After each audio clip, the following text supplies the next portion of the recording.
Christian at the time.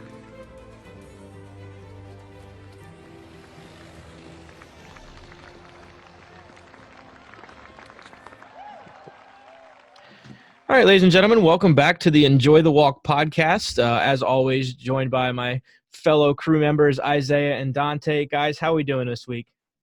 Never better. Good, man. How about you? It is PGA show week, and we're pretty stoked. Listeners will have this episode for them on Tuesday, and Dante and I are headed down to the PGA show in 2020 on Thursday morning to have a full day of plans on Thursday and Friday. So we're pretty stoked about that. Get to see some folks in the industry and kind of mingle and see what it's all about down there in Orlando. A lot of Red Bull on Thursday, that's for sure. Yeah, the red eye's going to hurt. But in the meantime, before we get to Orlando, we have a pretty special guest with us here this week in the golf fitness world. Michael McDonnell spent some time in the New York area before relocating down to Charleston, South Carolina. He is the founder of the Golf Movement Academy, trains golfers specifically online to increase mobility and play pain-free golf. So, Mike, without further ado, thanks for joining us this week. Dalton, what's up, guys? Thanks so much for having me on. It's great to be here. Now, as we kind of talked before, it's a theme that seems to be ever present right now in the golfing world, whether it's amateurs or pros, is just becoming more athletic. So I guess let's first tell us a little bit about yourself and how you came to be in the golf industry. Yeah, for sure. So like you said, moved down here to Charleston, South Carolina a couple of years ago. But before that, I was living up in New York and Connecticut, and I was just working as a personal trainer at a gym called Equinox. They have some locations all throughout the country. And as I worked my way up through training, I just ended up training a lot of guys who were country club golfers. So I became a little bit more interested in okay, how can I help my golfers out? And ended up taking some certifications, one of which was TPI, which is Titleist Performance Institute, which is basically the governing body of golf fitness out there. So once I discovered that, I was like, okay, this is cool. I could do something with this. So then I really started diving a little bit deeper into the golf space in addition just the regular training that I was doing. So was really enjoying that, was working with a lot of just recreational guys playing golf. But then once we decided to make the move down here to Charleston, a lot of my clients wanted to continue to work with me. So I needed to figure out a way to obviously keep them. So I started an online business. And it first started off just by me training those people that I had been training for years up in Connecticut. But little by little, I discovered that there's a opening in the golf space to have more of an online presence. So what I started is a online golf fitness business. So I train people still in person here out of my garage gym in our house. So all local players, I see them, but I also train online. I have clients from all over the country, from different continents, all over the world. It's pretty cool.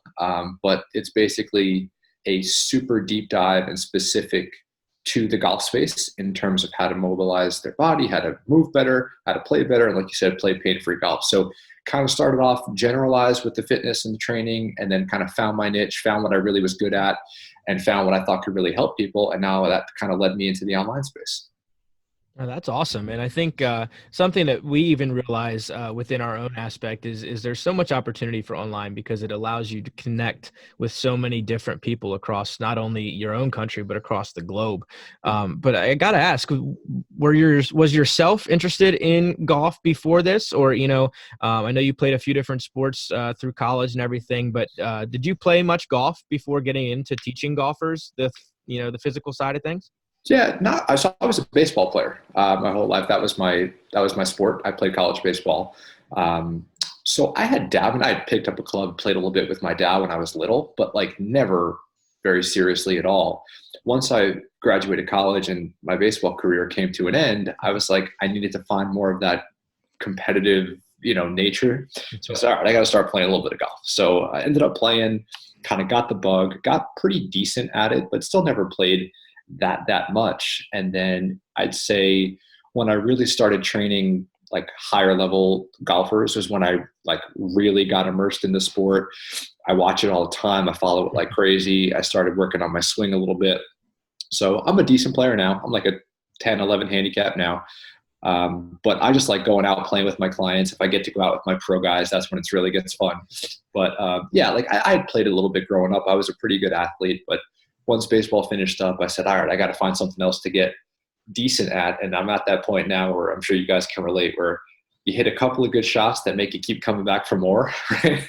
In addition to some of the bad ones. So yeah, I absolutely love the game. I'd love to get a little bit better myself, but obviously more about training the clients to be the ones to play. Yeah, that story sounds very similar. Yeah, I you know, and I. Yeah, right, exactly. yeah, Mike and I were talking back and forth because I'm gonna go through his process soon here to go through the video assessment and the TPI assessment. But same thing. I played golf here and there with my father, and then ended up playing a college sport that wasn't golf. And then afterwards, it was like, what am I gonna do for a competitive edge? Found golf, caught the bug, and here we are. Now as Mike and I discussed earlier last week, basically, it's more about longevity rather than, him and I were in sports where kind of, you're in the gym pumping out some heavy weight, trying to bulk up, really putting on that muscle mass. Now it's kind of more the opposite. I want more of that mobility and flexibility for me to, I want to get faster.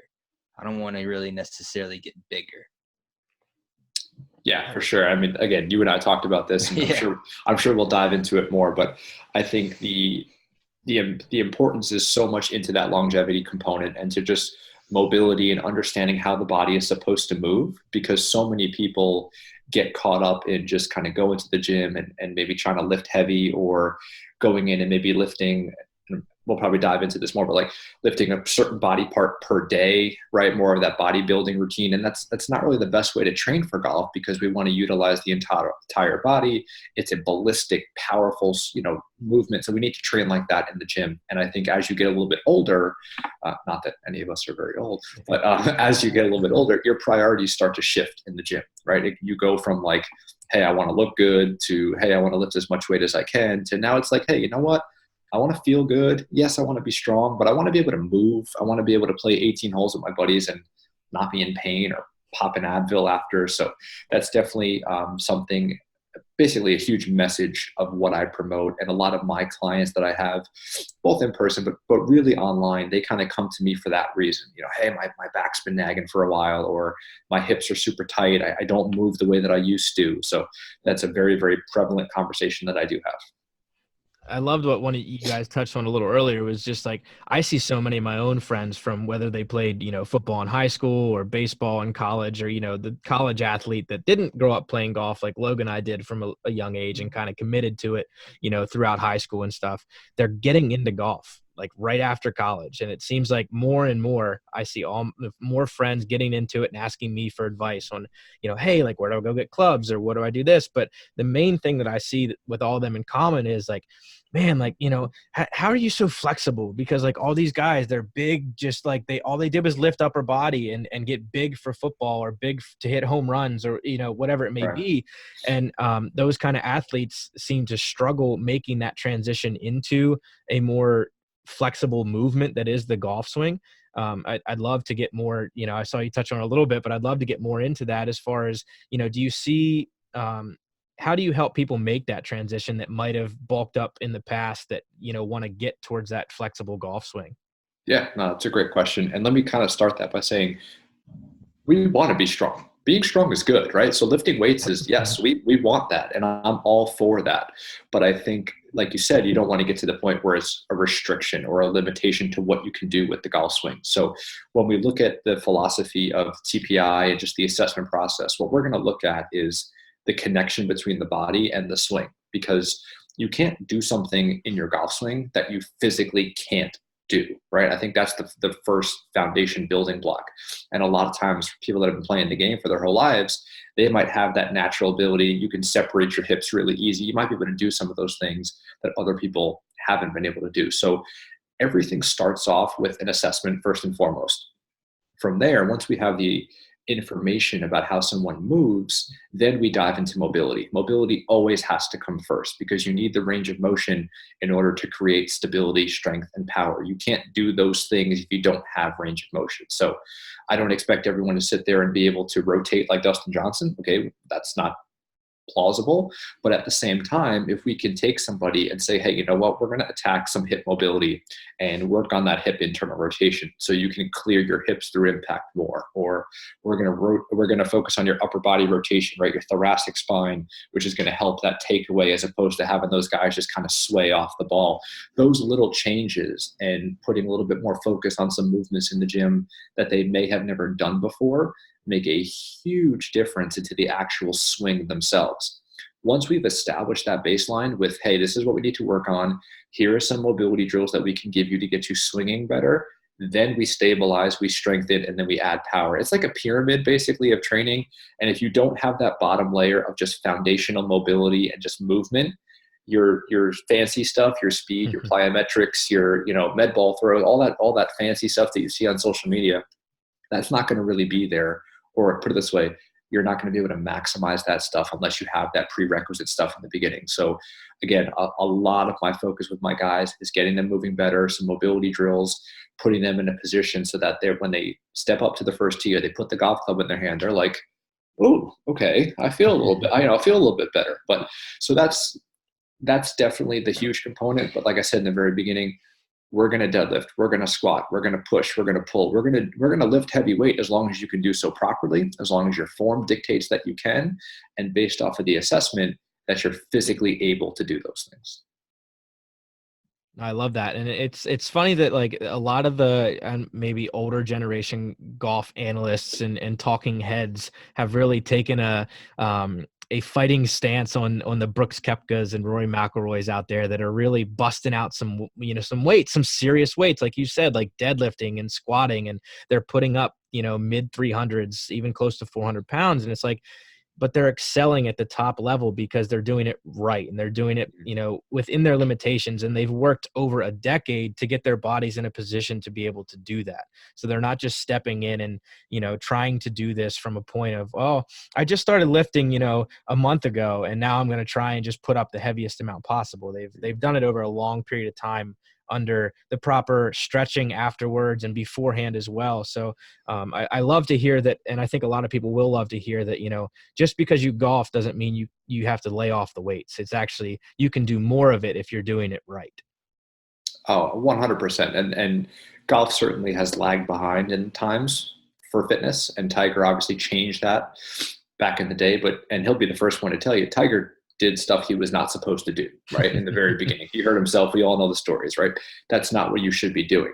Now we're finally getting to the point where the top players in the world are not only addressing their fitness, but it is an absolute priority. So yes, with Brooks and with Rory and Justin Rose and Justin Thomas and Ricky, guys, they're doing things the way that they're supposed to.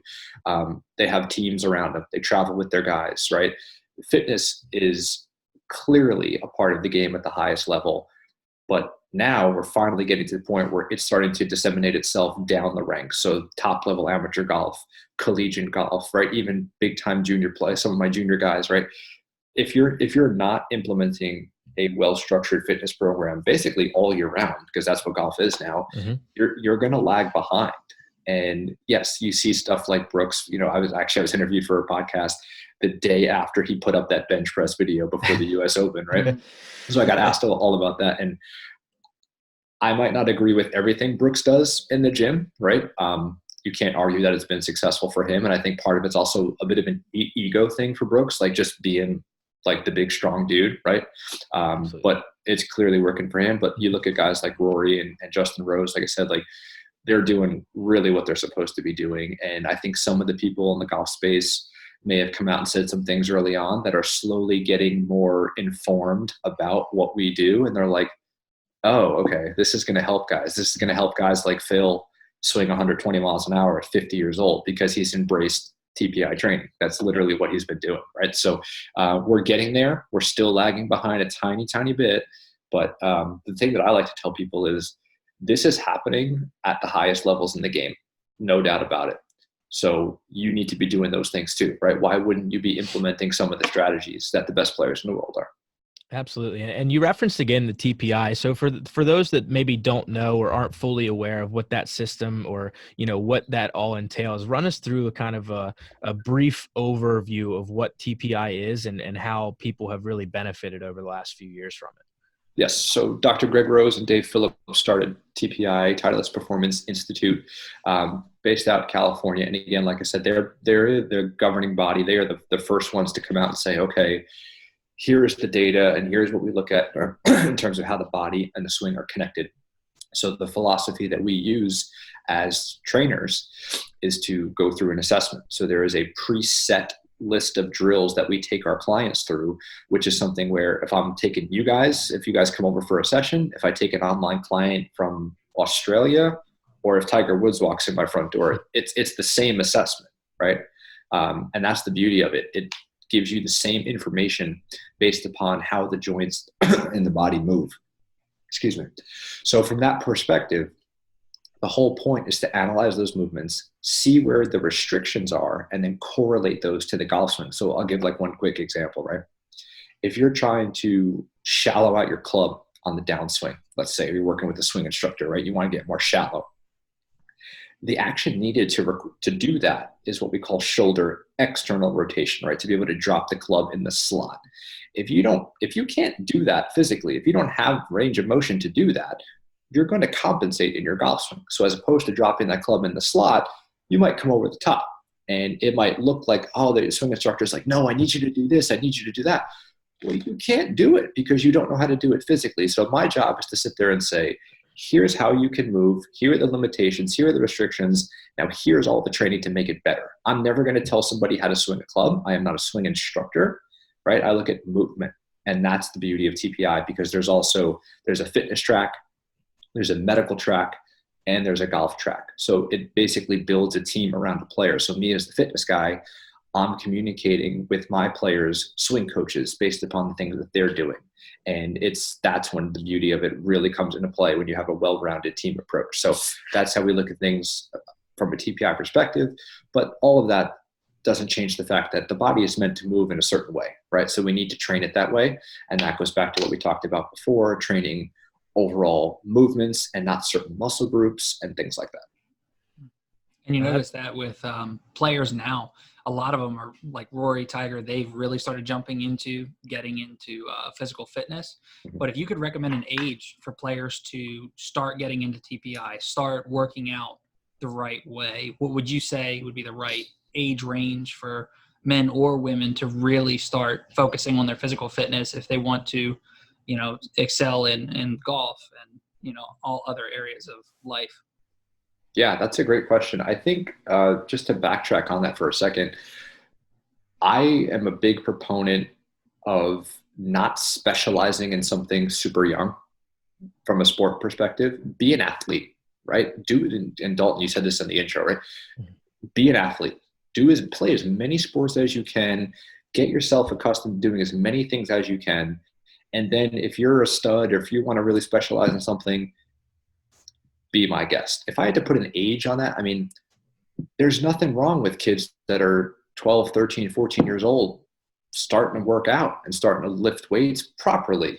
Again, with that foundation of how their body's supposed to move. And that's a tough time frame for kids because half of them are in that gawky stage anyway at that time. But, if you're 15, 16 and you've never touched a weight before and you want to be a competitive golfer, you got some catching up to do, right? So, I think there's a bit of a stigma to maybe starting early, but that goes back to crappy training, right? If you're doing things properly, I mean, you could start 7, 8 years old and you could be teaching kids how to squat and hold a push-up position and do those things. But I think it's super important to not get caught up specializing in anything until you're 14, 15 years. I really do. I think at that level, then you could really get super specific. But at this level now with the competitive juniors and stuff like that and high school golf and college golf, you better be doing something for sure. I love that. And I think, you look back as far as Jack Nicklaus and how he was an amazing college basketball player in his own right when he was playing great golf. And now you look in today's day and age and you see a lot of these guys coming up on tour.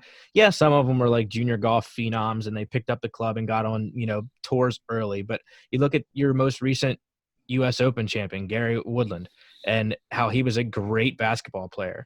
And in his own right, he just didn't have to choose between two different sports or put a polarizing image on, well, if I don't commit to this year round, then I'm never going to be good. Like, he chose to be an athlete. and he chose to just, fine hone his skills in on just overall hand-eye coordination and just being an athlete. And I think that's what a lot of kids are getting maybe stuck in these days, is just feeling like they have to specialize so early.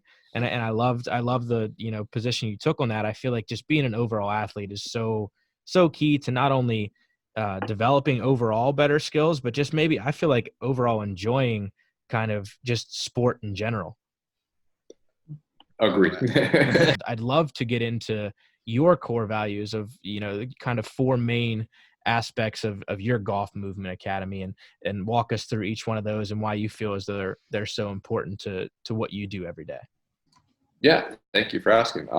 I put this together because, first of all, I'm a big self-development nerd. So I geek out on podcasts and books and conferences and all those things. So I think in the online space in particular, there is so much noise, right? And so much information out there from social media and from websites and stuff, that it's really hard for someone to say, hey, what the heck makes this guy better than this guy? Or why do I want to work with this person and not that person? So the approach I'm taking with how I look at my core values and how I approach my online business is I want someone to be able to look at me and say, hey, this person's an expert, right? He's an authority in his field. He knows what he's talking about, but I feel like I know him too. He seems like a cool guy, right? I want to work with this guy. And I think that's also a huge positive of the online space, because someone can reach out to me from wherever and says, hey, you know what? I follow you and I like you. I want to work with you.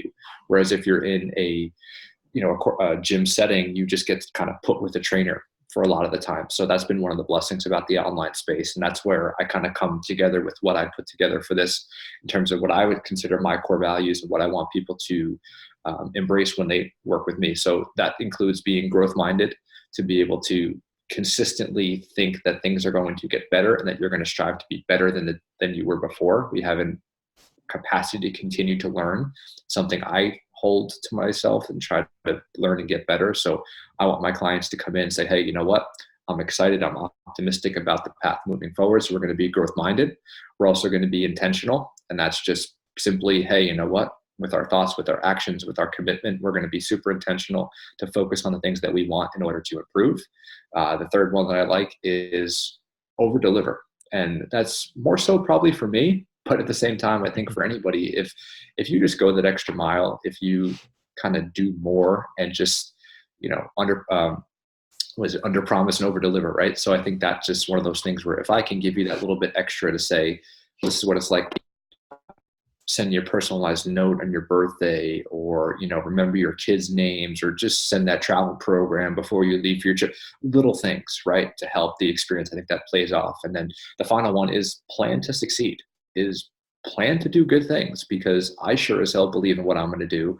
And if you want to come work with me, and if you want to come make a change, I want you to say, hey, I'm committed, I'm in, I'm positive, let's go. This is going to be something that we're going to make a change with together. So those are four things that I put together. Something that I have a little sticky note on my computer right here that I look at just to hold myself accountable to. And that's something that again, when I have that first introductory call with clients to make sure that working together is a good fit, these are the type of things that I talk about. Yeah, that's another great thing that you just said there is accountability. It's kind of like you're in the personal touch, say you and I are working together, you're holding me accountable and I'm also holding you accountable for you teaching me the ways, but me putting in the work. You can teach me everything you want, but if I'm not going in and putting in the work and you're not holding me accountable, well, we're not striving to where we want to be in the goals that the player wants, and even as the coach wants to see in the player. Definitely agree with that, you on that one right there. So true, Dante, and I think accountability is even harder again in the online space, because I physically can't be there to say, hey, get your ass over here, we're going to work out, right? So I have to find a way to find out how to motivate you. But then, yes, once we're on the same page, it's that constant communication. It's that, hey, what can we do? How can we plan? How can we strategize to make things better, to make sure that we're making that sustainable change over time? So definitely. And I think you can actually put that into a spot to where, on a positive spin there, that it actually might push the player a little bit more, because if you think about it, I'm not going to you and we're going into the same gym and you're like, all right, we got to push. It's that personal touch that you're putting with your clients too, that, hey, what's going on, how you doing, how's the work coming along, even though you're not physically there. That can possibly spin it to as well. Coach Mike's going to reach out to me soon.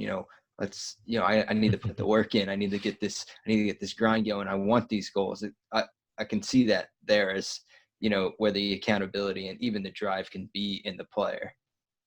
Yes, we have a lot of fun conversations. Yeah. How are your workouts this week? That's great.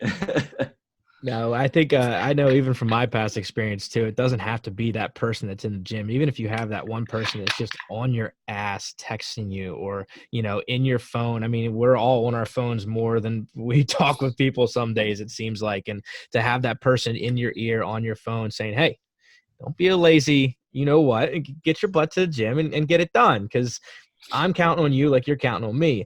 And I absolutely love that. But I think my personal favorite is over deliver. The minute Dante told me about you, I quickly scrolled on your Instagram, and one of the first comments that popped out to me was someone who said, I don't really play golf, but I'm really enjoying your content and learning about how golfers train their body. I can't stop watching. And I think it's because the content you post is really must watch because it's consistent.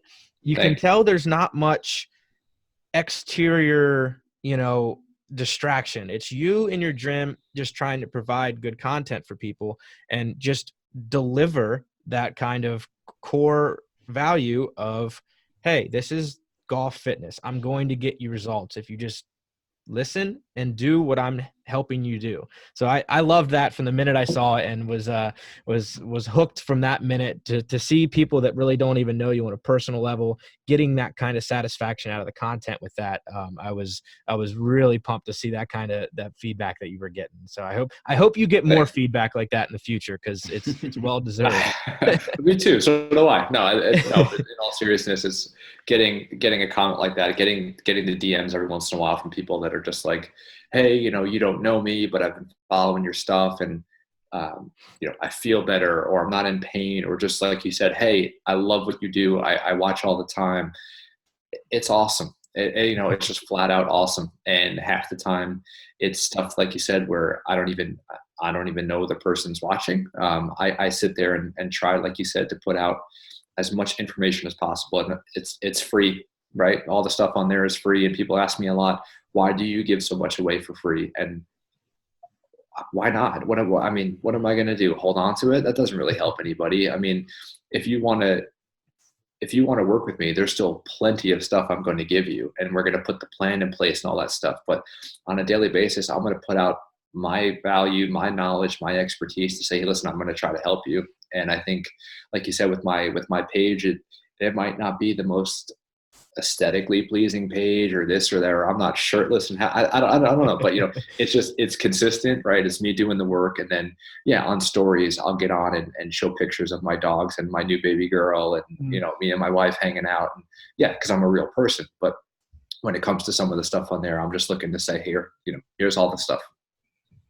And I love that. And to kind of speak just on, you putting your family on the page too, I appreciate that, just from saying, like, I'm not one that's going to invest in someone who's just a shirtless male model that doesn't, really put in the I don't know, personalized aspect. And when I saw the pictures of your family too, I was like, wow, this guy, he cares. There's more to his life than just putting 6-pack abs in front of us and saying, oh, buy my stuff and this will sell. It's there's moral to it, and I think that goes a really long way. Yeah, no, I absolutely love that. And no, it was a huge kicker for me to see that kind of personalized side of things. And it's a nice, refreshing scene to see on what seems like Instagram's just sell you everything daily kind of routine, it seems. Yeah. No, I appreciate that. And listen, every time I still get nervous sometimes to talk about my programs when I am launching or when I am, doing something like, but I've kind of gotten out of that mold. And this goes back to a lot of the self-development stuff as well, where we're all selling everything anyway, no matter what. We're always selling. And when you really believe in what you are selling, it makes things much, much easier, because I don't have to fake it. I firmly 100% believe in what I'm giving people. And I'm confident, like you said, if they do what I'm telling them to do, they're going to feel better. So when it is time for me to talk about my GMA launch or my online coaching programs or whatever, I'm like, hey, listen, guys, if I don't tell you about this, I feel like I'm doing you a disservice because I know that I can help you. So when I do that, there's a tinge in me that's always a little bit nervous still. But then the more that I do it and the more clients that I get to work with, and when I see the results, it just makes it that much more satisfying to say, hey, you know what? I do have something that if you value it, it's going to be really, really, really helpful for you. Absolutely. Now, you did mention in there a little bit about, kind of your pain-free, objective. And do you see that pertaining to all ages that you work with? I mean, where do you really see that fitting into your clientele? And do all ages benefit from that more of like playing pain-free mentality? Yeah, I think first and foremost, injury-free is goal number one for no matter who the person is, right? You can't play if you're injured. So that goes across all spectrums, but it's certainly more of the pain-free golf, more of the focus on the mobility tends to be with a little bit of the older population. So, we get into the, 40s, 50s golfer for the most part. We're looking at injury prevention. We're looking at they've probably had past injuries or even just current kind of aches and pains that we're going to take that little extra measure to make sure that we're really focusing on getting them prepped and ready to go. It might not be as dynamic or as performance based as it is for my college players, right? So there is a little bit of a shift as we get a little bit older with the population, but everyone can benefit from being injury free. And honestly, for a lot of my pro guys, for how much they play, injury prevention and recovery is a huge focus for, 6 months out of the year when they're on the road like crazy. So it comes into play for just about everybody. I guess you can think of with the pros and the college players and Isaiah, I guess if you can correct me if I'm wrong, it seems as they're going to be the ones that are going to be focusing very heavily, maybe even more than the older population on, injury prevention and, longevity since we look at Isaiah, he's posting left and right, trying to make it on tour and has 8 buckets of balls that he's just pounding into the turf, just constantly swinging all day. It just seems as if, those guys are going to definitely focus more on the injury prevention side of it, even maybe a little bit more heavily than your guy who's, your average businessman or whatever, playing here and there on the weekends. Yeah, right. It's a big focus. Recovery. For sure. Yeah, recovery is huge. I think it's injury prevention and recovery for how much travel, for the amount of wear and tear you're putting on your body, bashing balls, walking. Walk on a golf course 4 days in a row, pro-ams, this and that. It's a lot. It doesn't seem like much, but and you could probably talk to it more in terms of the actual swing side of it. But it's a toll on the body, and it's something where you have to eat well, you have to hydrate, you have to sleep. It's the things that might seem silly and aren't sexy, but again, this is what's happening at the highest levels of the game. You see the guys now, they're all wearing their Whoop bands, right? They're tracking their recovery, they're tracking their sleep, they're tracking their heart rate variability. This is where the game's going. This is where analytics are going to say, hey, how can we put you in the absolute best place to succeed? And a lot of that is a recovery-driven focus. Yeah, your body, you have to look at it like it's a car. If you don't change your brake pads, if you don't change the oil, if you don't put in new air filters or put in windshield wiper fluid, if you don't go through basic routine maintenance of the car that you're driving, you're going to crash or you're going to be a danger to other people. For me, this past year, I was on the road for 11 months, doing 9-10 hour drives at a time, sleeping in horrible beds in, hotels, and my back went completely out of whack for about 2 months straight. So I started seeing chiropractors. I bought a knuckled foam roller. I spent almost $400 on a percussion massage gun. I started taking, CBD oil, stretching every day. There's just so many different things you got to do to take care of your body. But if there's any one or two devices or routines that people should be, including in their already existing routine, what devices or what products could people include in that routine that would make the biggest difference? you touched on a lot of good ones. I'm going to maybe take the easy way out here. Again, I think diet and sleep are huge. I think eating properly, you talked about your car, fueling your car properly, fueling your body is a ginormous component to it. And sleep, you got to get yourself some rest. Plays a huge factor. To really answer your question, I think a daily movement practice is probably the number one thing that I would recommend. So 5 or 10 minutes of going through some hip flows, going through some shoulder work, some T-spine work, just a daily routine that you can do in a hotel room or you can do on a driving range with no equipment needed. To what we'd like to say is you want to lubricate your joints, right? You want to get your joints moving so that they're feeling good, because the last thing we need is to be stiff and sore and in discomfort. So while the Theragun and the CBD stuff and I foam rolling, all love it, all great strategies, right? But I think just for more of the regular person, and even a touring pro, having a daily movement practice, a pre and post round warm up, I think those are going to be the things that kind of stick a little bit more. For sure. We had a guy in college, before he would even set foot on any part of the course, he walked into the locker room with a foam roller and a stretching band, and he was in there for an hour. And he would be Wow, that's a long doing time. all of it. Yeah. I mean, he had a lot of issues with his psoas muscle. So he would have to spend a lot of time stretching the hip region and as well as his back.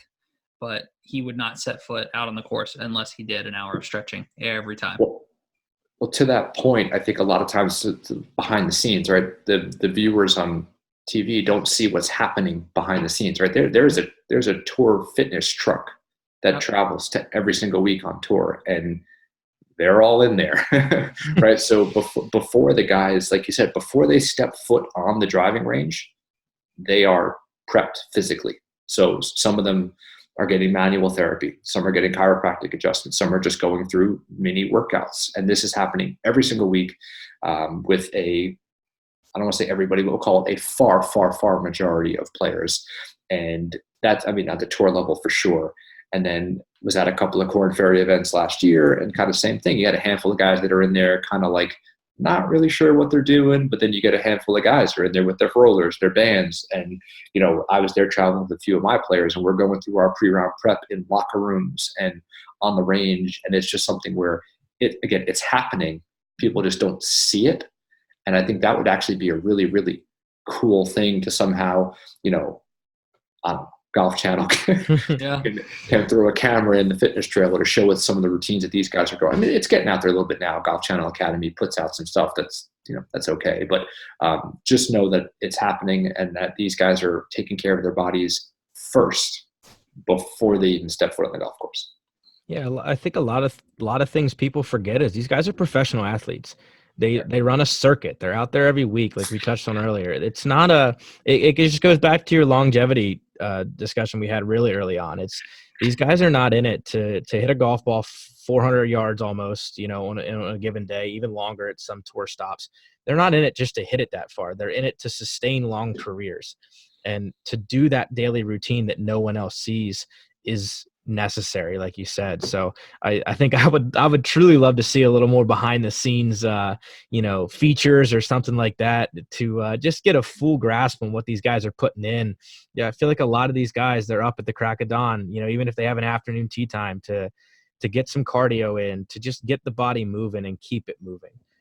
I love the behind the scenes stuff, even non-golf related, when they do the Road to the Winter Classic series with the NHL, and you see all the behind the scenes. You see the guys in the rehab, or the guys working out, or even the guys just hanging at home. It's just kind of cool to see, because they do put in that work, and it shows in the long run. I mean, these guys are on the highest level professional athletes there. Even I know, some other, platforms that you hear Kevin Kisner even says, he may come off as, buddy, or may bust your balls or whatnot, but he's like, guys, this is my job. I'm at the highest level. I still get up, 3-4 hours before, even 5 hours before, I get up crack of dawn. I put in a routine to get my body ready, because I'm going to go out there for 4 or 5 hours and grind out and try and, come out with a W or do the best that I possibly can. So yeah, it just shows right there that, it, like you said, Dalton, it'd be totally cool to see if we can, somehow get some more things to see on the professional level behind the scenes. I'll try to sneak some stories next time I'm in there. There you go. I was gonna say, it sounds like the Enjoy the Walk boys just need to petition to do it on our own. Get a little side action going on there. That'd be I'll pretty send you sick. some videos. Yeah, There you go. Now, I think there was one thing a little earlier that I really wanted to touch back on was like how you mentioned swing speeds just peaking for like guys like Tiger and Phil that are getting into their upper 40s. And I think a lot of amateurs would love to continue to build swing speed. And I think whatever these guys are doing now could easily transition into some amateurs routines as far as building a couple miles per hour, not over the span of a week or two, but over the span of a whole season.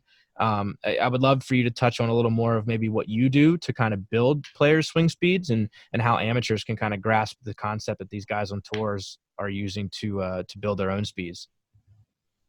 Yeah, definitely. Number one thing is swing speed. Swing speed comes from proper sequencing in the golf swing, right? And again, I am not a swing coach, but this is a movement-based thing. There's a certain mechanical sequence that you need to have to be the most efficient to produce speed. So a lot of time with amateur golfers, they're kind of all over the place and not moving their body properly, and that's robbing them of 5, 7, 10 miles an hour in the golf swing. So obviously guys at the top level, best in the world, their sequences are beautiful, right? Their hips are firing first, then their torso, then their arms and their club. And that's a geek out conversation for a different day. But I think it's important to understand that there has to be a certain sequence to maximize what you can do from a speed component. So that's something that I'm going to look at, right? Is their sequence correct? Is it accurate? That's number one. Number two, in order to build speed, again, it all starts with mobility. So we have to make sure that you have adequate range of motion in order to generate strength and stability. So we're going to focus on the hips, the T-spine, right, the thoracic spine, your upper back, and your shoulders. Those are the three predominant joints where we want to create rotation from in the golf swing. From there, once we've done that, we're going to build strength, right? We want strength. Strength is good. So, we talk about Tiger, we talk about Phil. These guys have adopted and changed their routines to be more effective in what they do for the golf swing. Once you have a baseline of strength, then we can produce power. So power is we want to move heavy things fast, right? It's power. So those are going to be your kettlebell swings, your medicine ball throws, more of your box jumps, your plyometric drills, right? That's that tip of the pyramid that we talked about earlier. So you want to make sure that we're understanding the sequence first. We're building a foundation of mobility because that's where it all comes from. If you can't rotate your upper body, I'm sorry, you're not going to have much speed, right? I mean, think about it. Like we all know, picture that 70-year-old guys on the golf course, right? They don't turn, right? They just kind of they rock. I'm like rocking on my swing. They rock this way and then they rock that way and they hit it 150 yards right down the middle, right? We lose that rotation component. So it's true. If you don't use it, you lose it, right? We have to build back that mobility. I cannot harp on that enough. And then once we have that, you're working your way up the pyramid. Good fundamental strength. So we're going to deadlift, we're going to squat, we're going to lunge, we're going to press overhead, we're going to do things to build our muscle so that we can go ahead and translate some speed, because when we want to eventually get to that tip of the pyramid to build up that power exercise, if you don't have the stuff before it, that power output is just not going to be there. And then to really dive into more of the technical thing, there's a lot of things we can look at. We can go on force plates. We can use overspeed training tools. We can dive into 3D kinematics to really look at what your force and what your pressure is in the floor. This is more advanced stuff. It's not for every person, but there's a reason why people tend to let's look at like a Rory or Justin Thomas, and when they see these guys and they're jumping off of the floor, right, when they hit the ball, they're not jumping, guys. What they're doing is they're putting a shit ton of pressure, excuse my language, a lot of pressure down into the ground. They are pushing down into the floor. And as a result of pushing down, Isaiah's nodding his head with me, right? As a result of pushing down, that pushes back into you, right? It's called ground reaction force. That makes that vertical thrust happen. So these guys are, Rory's my size. He's not very big, right? Justin Thomas is very skinny. These guys are putting insane amount of force and pressure down through the ground, which is causing that vertical thrust to be able to hit the ball like they do. So those are really the advanced stuff that we would look at in terms of the pressure plates and the overspeed and the kinematic sequence and stuff. But, for regular golfers out there, focus on your swing sequence, maybe go to see an instructor to make sure things are going well, but then build your base of mobility, establish strength, and then you can get into more of those power exercises in the gym.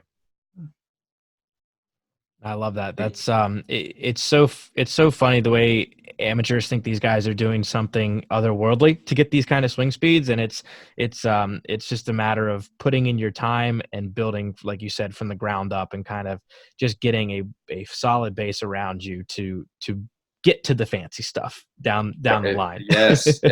And because if you skip those steps, it's really hard to go back and say, oh, you know what, I neglected mobility for 20 years because I want to get power. Now I'm going to go back to mobility.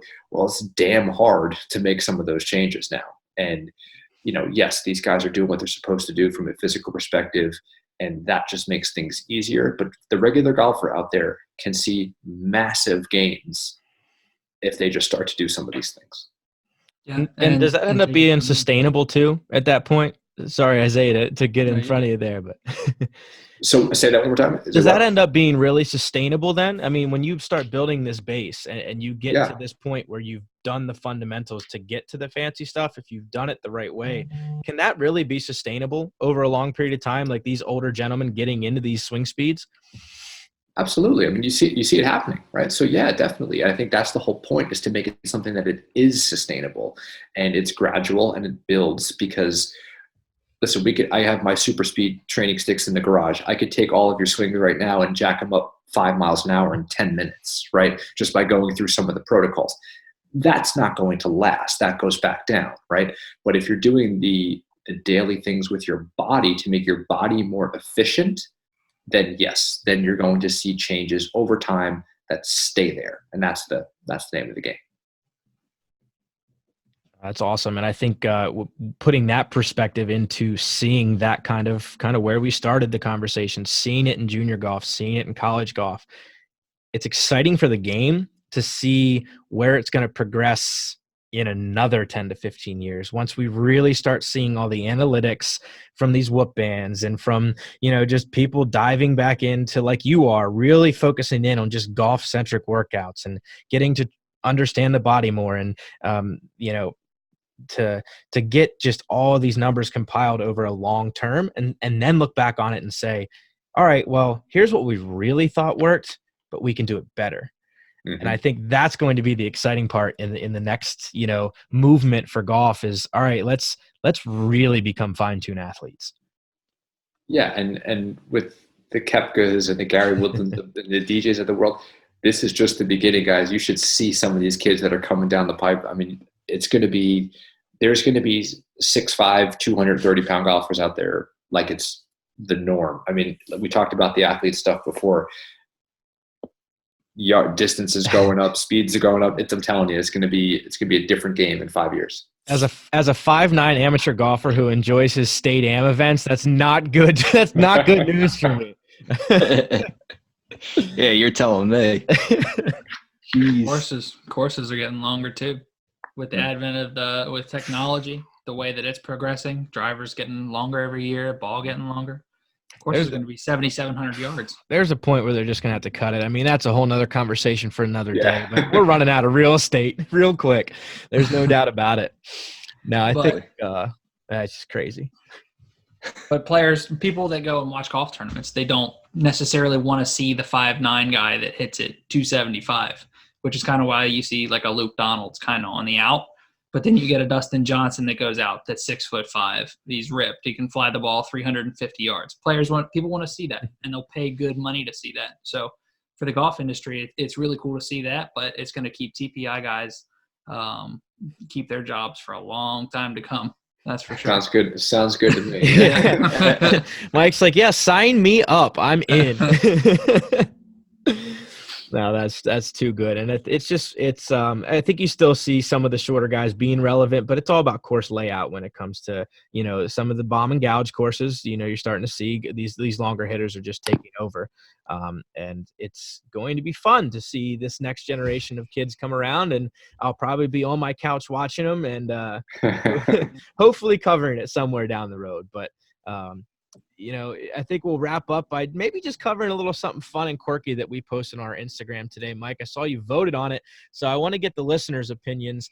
There was a pretty funny picture that went out today when we talked a little bit about Augusta National today, so I'm going to bring it full circle and wrap us up with some Augusta National talk. Their grass went dormant today. Well, not today particular. It went dormant, as it does every year. In the winter, as most southern Bermuda grass does, or whatever blend of grass they have.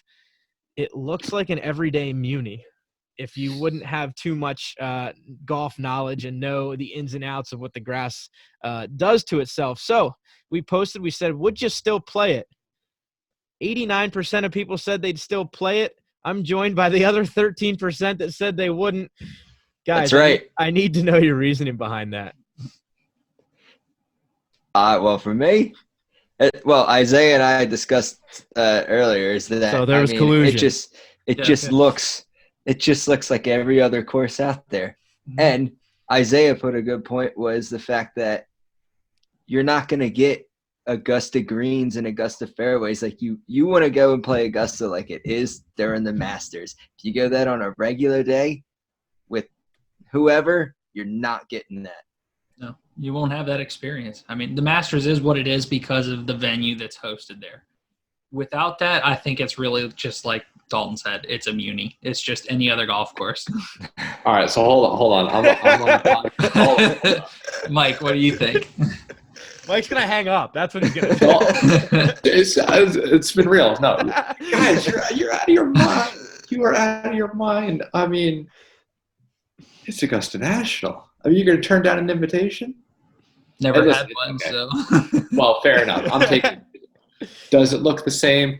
No. Does it look the same when the bleachers and the stands aren't up there? No. But that is the one course in the world where the aura and mystique and history is just as, if not more important than the actual golf course itself, right? I mean, does it look like Cyprus? No, right? Cyprus is pretty, right? It has the water, things like that. But you guys are nuts. Yeah, I'm playing every day. Absolutely. I'm with you, Michael, on that one. We're split 50-50 because if a letter or a person comes to me, taps me on the shoulder and says, "Hey, listen, I know the dormant grass, but play right now."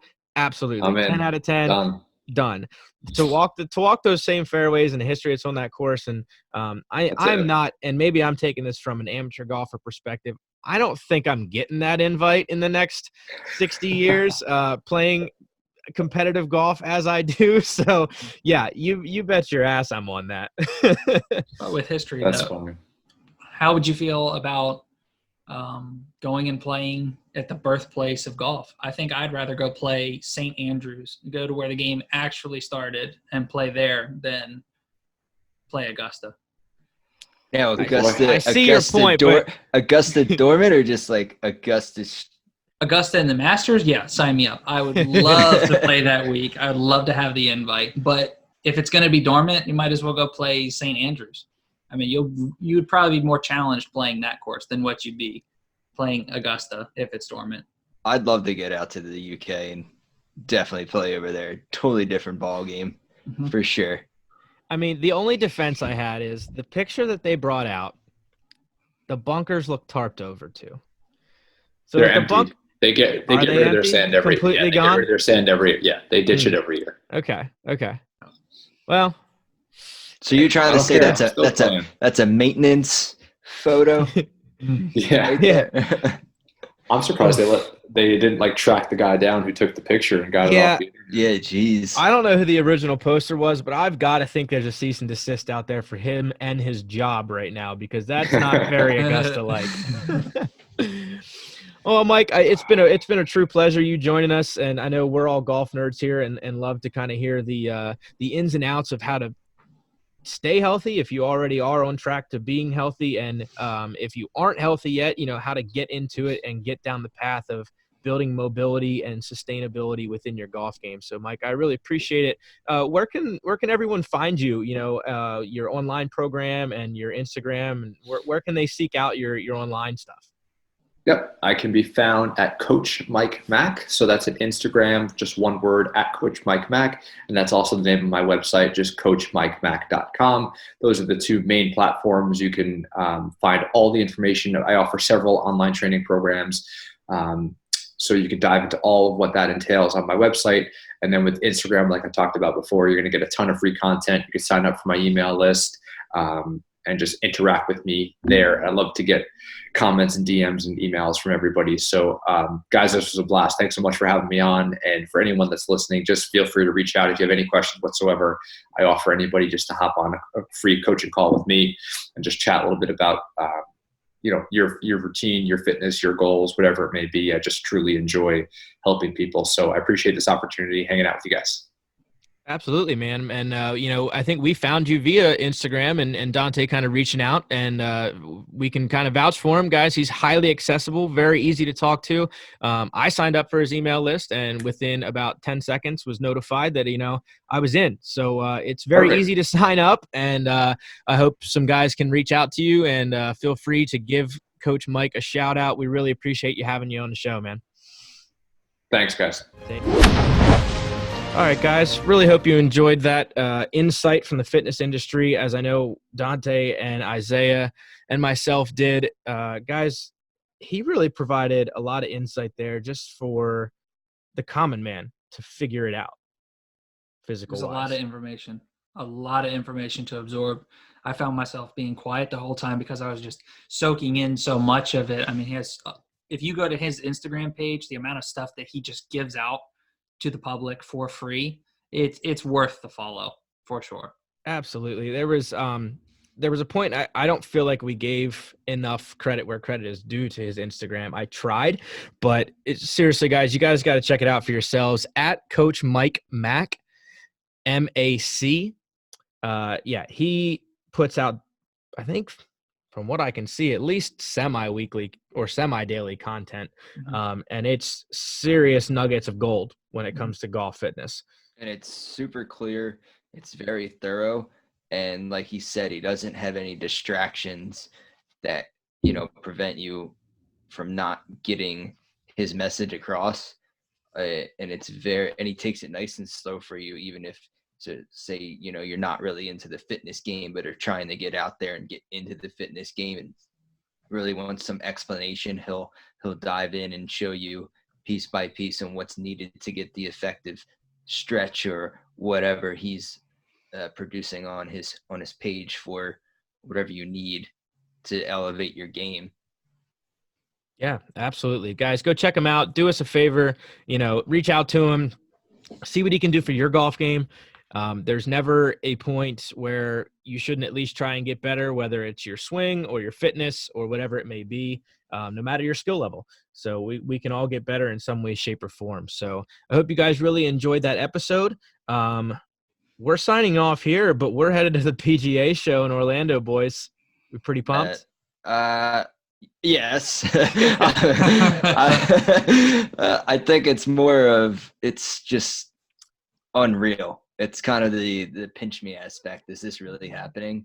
I know we discussed earlier that, 5 years have been into this game, and 5 years I somehow came across this show and have always had the jealousy of those who are able to get, access and get their tickets to go in, whether they're PGA professionals or, in the media or even, they have a booth. But just the sole fact that we are legit have tickets flying down Thursday morning and heading right to that show, it's just unbelievable to believe that it's actually real life. That's it.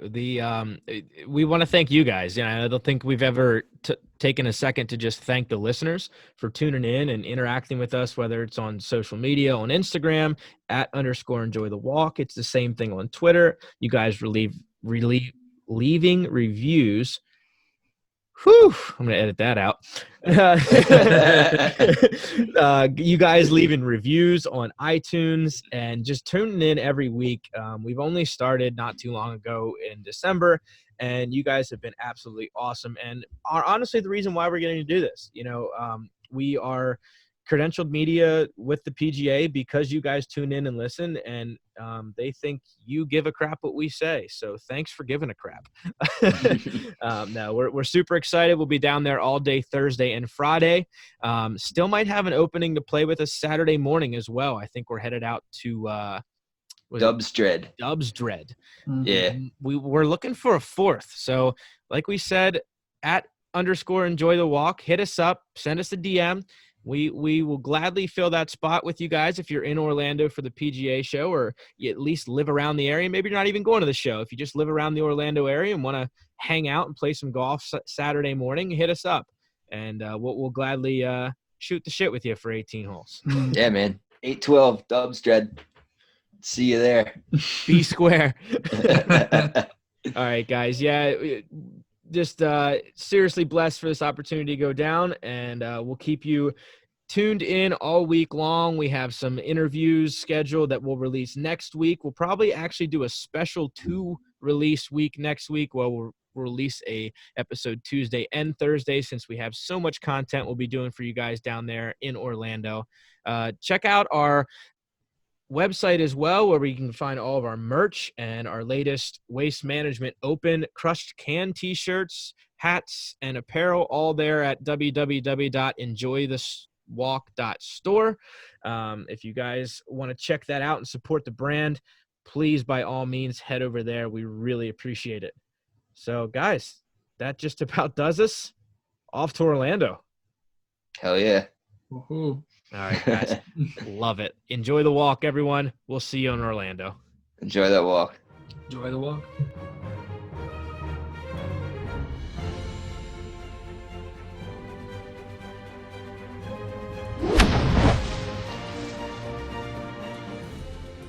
That's the stuff. One shot at a time.